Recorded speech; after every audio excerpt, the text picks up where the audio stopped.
Cigarette খাওয়াই কাল হলো অভিযুক্তের। শিশুকন্যাকে ধর্ষণ করে খুন করার পর দুই অভিযুক্ত মিলে সিগারেটের গাঁজা ঢুকিয়ে রেখেছিল। সিগারেটের থেকে পাওয়া লালারসের ডিএনএ পরীক্ষায় মিলে যায় সেই অভিযুক্তের ঘটনার সময় ছিল, যা ওই তদন্ত প্রক্রিয়া গুরুত্বপূর্ণ ভূমিকা পালন করে। ফারাক্কার শিশুকন্যাকে শারীরিক নির্যাতন করে খুনের ঘটনায় অভিযুক্ত দীনবন্ধু হালদার ও শুভ হালদারকে গ্রেপ্তার করে পুলিশ।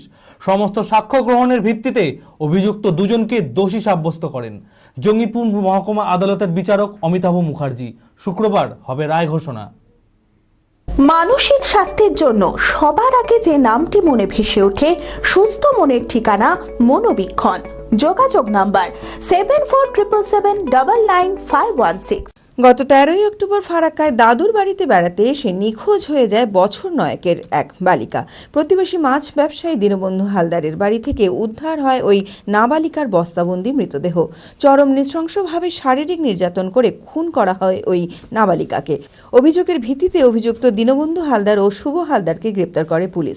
ঘটনায় 59 দিনের মাথায় সমস্ত সাক্ষ্য গ্রহণের ভিত্তিতে অভিযুক্ত দুজনকেই দোষী সাব্যস্ত করেন জঙ্গিপুর মহকুমা আদালতের বিচারক অমিতাভ মুখার্জি। শুক্রবার হবে রায় ঘোষণা। বোনের সাথে ওখানে ফুল নিয়ে খেলা করছিল, ও ফুল খুব ভালোবাসতো। এইবার ওকে আসামিদের মধ্যে একজন আছে দীনবন্ধু হালদার, ওকে ফুল দেখানোর লোভ দেখায়।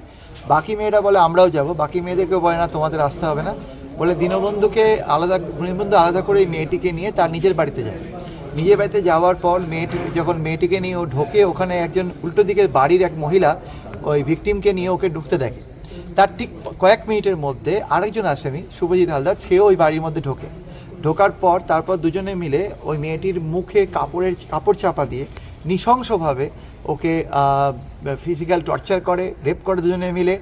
তারপর আমরা বডিতে ইননিউমারাস ইনজুরি পেয়েছি এবং যেহেতু চিৎকার যাতে না করতে পারে জন্য মুখে কাপড় চাপা দেওয়া হয় এবং স্মদারিং অ্যান্ড ম্যানুয়াল স্ট্র্যাঙ্গুলেশন, অর্থাৎ মুখ চেপে মারা হয়েছিল এবং গলায় চেপে মারা হয়েছিল।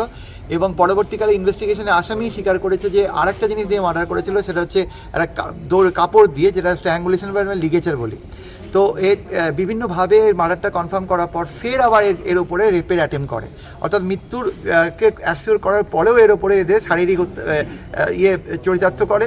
এবং তারপর যখন ওরা দেখে যে এটা জানাজানি হয়ে যাবে দিনের বেলা, ওই জন্য ওরা কী করে, দুজনে মিলে ওরা ওই একটা হলুদ রঙের প্লাস্টিকের বস্তা ছিল যার মধ্যে ওর বডিটাকে গুটিয়ে মুড়ে রেখে ওদের ঘরের ভেতরে আলনা ছিল, আলনার নিচে বডিটাকে রেখে দেয়।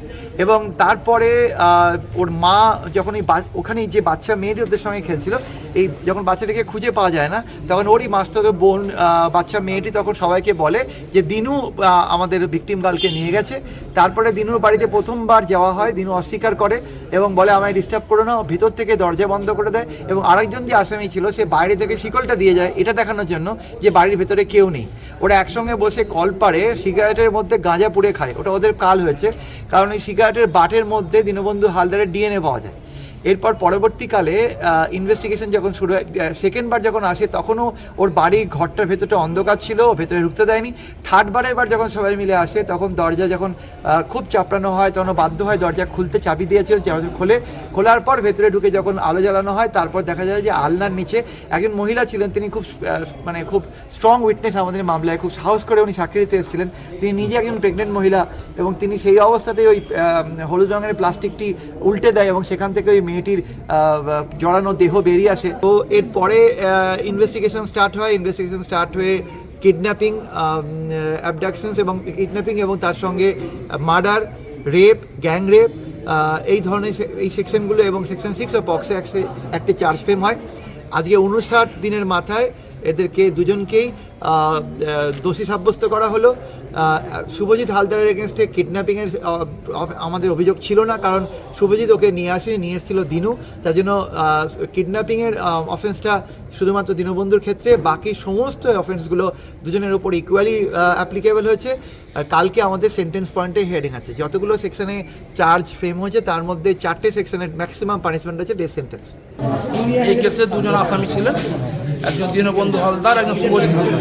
আমি দীনবন্ধু হালদারের পক্ষে সাব ডিভিশনাল লিগাল সার্ভিসেস কমিটির পক্ষ থেকে আমি appointed lawyer.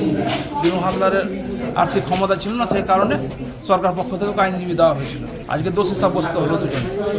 Apollo marble Murshidabad তথা রাজ্যের সর্ববৃহৎ মার্বেল প্রতিষ্ঠান। সমস্ত প্রকার মার্বেল, গ্রানাইট, স্যানিটারি ওয়্যার ও ফিটিংসের বিপুল সম্ভার, সমস্ত রকম সাইজের টাইলসের অফুরন্ত সম্ভার। আর.এ.কে সিরা কোম্পানির অনুমোদিত ডিলার আমরাই।